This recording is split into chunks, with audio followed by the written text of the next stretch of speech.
నమస్కారం. రాజకీయ ముచ్చట్లకు స్వాగతం. గత 3 రోజులుగా ఆంధ్రప్రదేశ్ టీవీ ఛానళ్లలో జరుగుతున్న బీభత్సకాండ ఘోరంగా ఉంది. ఆ అమ్మాయి దేవాదాయ శాఖలో పనిచేస్తున్న అమ్మాయికి సంబంధించిన విషయం చుట్టూ ముసురుకున్న వివాదం ఒక ఎంపీ ప్రమేయం ఉందన్న దాంతో ఇది ఒక ఆసక్తికరమైన అంశంగా అందరికీ మారింది.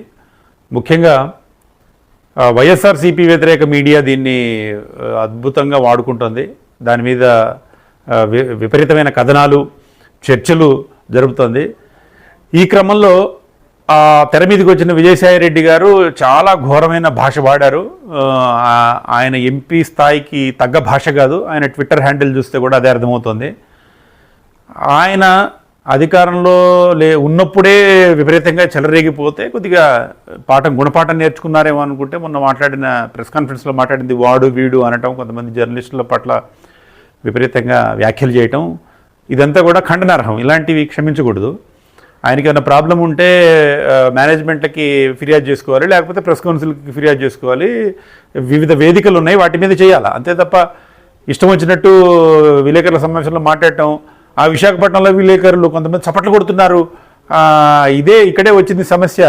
మీడియా 2 రకాలుగా విభజింపబడడం వల్ల వచ్చిన సమస్య ఇది. ఒకళ్ళని తిడితే ఒకళ్ళకి ఆనందం. ఏంటి ఆ మీడియా మిత్రులందరూ కూడా కలిసి ఆ ప్రెస్ క్లబ్లో కూర్చొని అయ్యా మనం ఇట్లాంటి చేయకూడదని మాట్లాడుకోవాలి.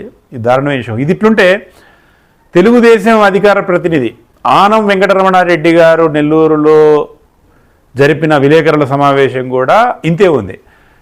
విజయసాయిరెడ్డి గారిది ఎంత ఘోరంగా ఉందో సీరియస్గా ఈ కామెడీగా, ఈ డార్క్ కామెడీ ప్రెస్ కాన్ఫరెన్స్ ఎవరు ఆనం వెంకటరమణారెడ్డి గారిది. ఆయన ప్రారంభంలోనే అది ఫస్ట్ ప్రెస్ కాన్ఫరెన్స్ తర్వాత ప్రభుత్వం వచ్చిన తర్వాత ఇట్లా అనుకొని ఏదో మొదలుపెట్టాడు. ఆయన మొదలుపెట్టి చెలరేగిపోయాడు. ఏం మాట్లాడుతున్నాడో అర్థం లేదు. ఆయన బాధ ఏంటో అర్థం కాదు. ఈ పొట్టోడు నెల్లూరు వీధుల్లో తిరిగే పొట్టోడు అన్నాడు, సారాయి రెడ్డి అన్నాడు, విపరీతంగా తిరిగాడు. ఇది పనికి వచ్చే పువ్వా పనికిరాని పువ్వా, పూజకు పనికి వచ్చే పువ్వా పూజకు పనికిరాని పువ్వా అని మొదలుపెట్టి ఏంటో జుగుప్సాకరంగా ఆ ప్రశ్నలు ఏంటో అర్థం కాదు. ఎవరో అట ఆయనకి విజయసాయిరెడ్డి గారికి సంబంధించి చెన్నై నుంచి ఎవరో ఫోన్ చేశారట. ఫోన్ చేసి అక్కడ అప్పుడో మావాడు వీడిని గోకాడు అట, ఎవరో ఒక అమ్మాయిని గోకాడట. గోకితే అరే అట్టెట్ అవుతుందబ్బా, మనోడికి అంత సీన్ లేదే, సీన్ ఇల్లే, విషయం ఇల్లే అని అంటున్నాడు. ఏమండి ఆ మాటలు? ఆయన వెంకటరమణారెడ్డి గారు ఆయన ఆ ముఖ కవళికలు అవన్నీ కూడా ఒక జోకుగా చేస్తూ దాన్ని చేతులు ఊపుకుంటూ ఆ పేపర్ తిప్పుకుంటూ ఎంతగా మాట్లాడారు ఆయన. Who is the father of the baby అనేది తెలియాలా అనేది ఆయన ఆసక్తి. డిఎన్ఏకి సిద్ధంగా ఉన్నాడా లేదనేది ఆసక్తి. ఏడో మాట్లాడాడు. లఫ్ఫూట్ నాయాలా అన్నాడు, బాత్రూమ్లు కడిగే వెదవా అన్నాడు. ఏంటో పిచ్చి పిచ్చి పిచ్చి మాటలు మాటలు మాటలు మాటలు ఒకటే మాటలు. అసలు అది విజయసాయిరెడ్డి గారిది ఎంత ఉన్మాదంతో ఉందో ఈయనది అంతే ఉన్మాదంతో ఉంది. ఇది పబ్లిక్ డిస్కోర్స్లో. ఇంకోటి, వీళ్ళు జర్నలిస్టులకి హితబోధ. ఫస్ట్ ఈయన మింట్ కాంపౌండ్ అంటే మీ ఏదో చాలా మందికి తెలియకపోవచ్చు, అక్కడ గుద్దుతారు. 500 రూపాయల రోడ్లు 200 రూపాయల రోడ్లు గుద్దుతారట మింట్ కాంపౌండ్లో. అది మింట్ కాంపౌండ్ మీకు తెలుసా? ఇంకోటి, జర్నలిస్టులకి మొత్తం అయిపోయిన తర్వాత ఒక హితబోధ. ఏమయ్యా మీరు మొన్న బాధేసిందయ్యా, మీరు పులులయ్యా, మీరు అట్లా మాటలు పట్టడం ఏంటి, అది ఇది అని అన్నాడు. సరే, వాళ్ళు విలేకరులు వాళ్ళ బాధలు చెప్పడం స్టార్ట్ చేయగానే అదొద్దు ఆ విషయం కాకుండా విజయసాయిరెడ్డిది మాట్లాడదాం అన్నాడు. ఏదేమైనా ఆయన కొన్ని మాటలు జుగుప్సాకరంగా ఉన్నాయి. ఇప్పుడు జగన్మోహన్ రెడ్డి గారి హయాంలో జరిగిన తప్పులే రకరకాల రూపాల్లో చంద్రబాబు నాయుడు గారి హయాంలో కూడా జరుగుతుందని నాకు అనిపిస్తుంది ఇలాంటి వాళ్ళని చూస్తే. ఆ మాటలు ఏంటి? ముఖ్యంగా 2 వర్గాలు దీన్ని సీరియస్గా తీసుకోవాలి. ముఖ్యంగా పొలిటికల్గా చంద్రబాబు నాయుడు గారు లాంటి వాళ్ళు. అయ్యా, నెల్లూరు లాంటి సెంటర్లో పెట్టుకున్నారు ఈ అధికార ప్రతినిధి, నోటికొచ్చింది మాట్లాడుతున్నాడు. ఒక అర్థం లేదు, పర్థం లేదు. ఆయనకు కొన్ని విషయాలు కూడా తెలిసలేదు. ఆ అమ్మాయిని ఒక పాములాగా వాడుకున్నారు అంటున్నారు. పావులాగా బదులు ఆ హడావుడిలో ఏదో టెన్షన్గా మాట్లాడుతున్నాడు ఆయన. కొలంబియా స్పెల్లింగ్ ఏదో గందరగోళం నడిచింది. ఇప్పుడు ఈ వెంకటరమణారెడ్డి గారు లాంటి వాళ్ళని కట్టడి చేయాలా. అధికార ప్రతినిధులకి రాజకీయ నాయకులు ఒక బుర్రనోళ్ళని, కాస్త సంప్రదాయాలు పద్ధతులు పాటించే వాళ్ళని, చదువుకున్న వాళ్ళని పెట్టాలి. అంటే వీరిని తక్కువ చేయటం లేదు, వారిని నాకు ఎవరో కూడా తెలియదు, నాకు సంబంధం కూడా లేదు. కానీ వారిని చూస్తే, ఆ ప్రెస్ కాన్ఫరెన్స్ చూస్తే అరే ఈయనకి విజయసాయిరెడ్డికి తేడా ఏంటి అనిపించిందండి. అసలు బాగలేదు అది. అది ముఖ్యంగా చంద్రబాబు నాయుడు గారు ఈ విషయంలో శ్రద్ధ చూపాలి. అయ్యా మీ మీద చాలా గురుతర బాధ్యత ఉంది, మొత్తం యావత్ ప్రపంచం చూస్తోంది, కునారెల్లిపోయిన ఆంధ్రప్రదేశ్ని ఏం చేస్తారని. ఇలాంటి వాళ్ళని పెట్టుకుంటే అక్కడ ఆయన పెట్టుకున్నట్టే ఉంది. అక్కడ ఉన్మాద సంఘాన్ని ఆయన పెట్టుకొని గందరగోళం చేశాడు 5 ఏళ్ళు. ఇవి మొగ్గులను తుంచేయాలి మీరు. ఇది నేను చాలా పాజిటివ్గా ఇస్తున్న సూచన.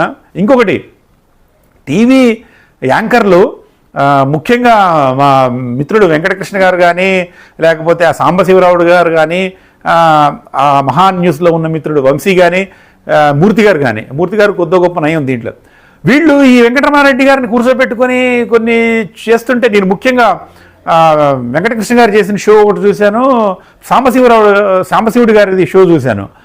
ఈయనని వదిలేసి ఆయన అంటుంటే ఆనందపడితే ఎట్లండి? మనం రాంగ్ మెసేజ్ ఇస్తున్నాం మిత్రం, అట్లా చేయకండి మీరు. ఇలాంటి వాళ్ళకి చెప్పండి, ఇట్లా మాట్లాడకూడదండి మీరు చెప్పండి. మనం కదా, మనం వాళ్ళని సరిదిద్దాల్సింది. ఇలాంటి మాటలు అంటే జనాలకు నచ్చుతాయి, బాగానే ఉంది, మీకు వ్యూస్ పెరుగుతాయి. కానీ వాళ్ళని సంప్రదాయం ప్రకారం, పద్ధతి ప్రకారం ఉంచాల్సిన అవసరం ఉంది కదా మనకి. ఇలాంటి వాళ్ళని ఎంకరేజ్ చేయకండి. ఆయనకి సీనియర్ నాయకుడు, నాకు తెలుస్తుంది. కానీ ఇట్లాంటి మాటలు మాట్లాడుతున్నప్పుడైనా మనం ఖండించాలి కదా. ఒక అమ్మాయికి సంబంధించిన విషయాన్ని ఆయన ఎంత వల్గర్గా మాట్లాడుతున్నాడు. ఇది కదా డార్క్ కామెడీ అంటే. మనం కదా పెంచి పోషిస్తుంది. మిత్రులారా, మీరందరూ కూడా బాధ్యతాయుతమైన సీనియర్ జర్నలిస్టులు. ఇలాంటి కామెడీ క్యారెక్టర్ని మీకు కావాల్సి వస్తుంది, కామెడీ క్యారెక్టర్లు కావాల్సి వస్తుంది మీ షోల కోసం, అప్పుడప్పుడు వాడుకోండి. కానీ ఇంత సీరియస్ ఇష్యూలో, ఒక మహిళకు సంబంధించిన విషయంలో ఈ డార్క్ కామెడీని మీ షోలలో చూడటం నాకు బాధగా ఉంది. మీరందరూ కూడా మార్పు కోసం, మంచి కోసం పోరాడుతున్న వాళ్ళలాగా, సరే కొంతమంది మిమ్మల్ని విమర్శిస్తున్నా కూడా మీ బాధ్యత ఉంది. కాస్త సాంప్రదాయబద్ధంగా జర్నలిజాన్ని రక్షించినట్టు మీరు చేస్తే బాగుంటుందని నా ఉద్దేశం. రాజకీయ నాయకులందరూ కూడా సంయమనం పాటించాలి. ఈ పిచ్చి మాటలు, ఒక మహిళ కేంద్రంగా జరుగుతున్న ఒక చర్చలో రోత మాటలు, రోత కామెడీ, ఇదంతా బాగలేదు. మీరు కూడా విజయసాయి రెడ్డి లాగా అయిపోతాను అని అంటే ఇంకెవరు రక్షిస్తారు ఈ జర్నలిజాన్ని? కులాల వారీగా, మతాల వారీగా ఇటు తిట్టుకుంటున్నారు. ఇట్లా బాగలేదు. ఇలాంటి క్యారెక్టర్లని మన టీవీ మిత్రులైనా సరే ఎంటర్టైన్ చేయకుండా ఉంటే బాగుంటుందని నా విజ్ఞప్తి.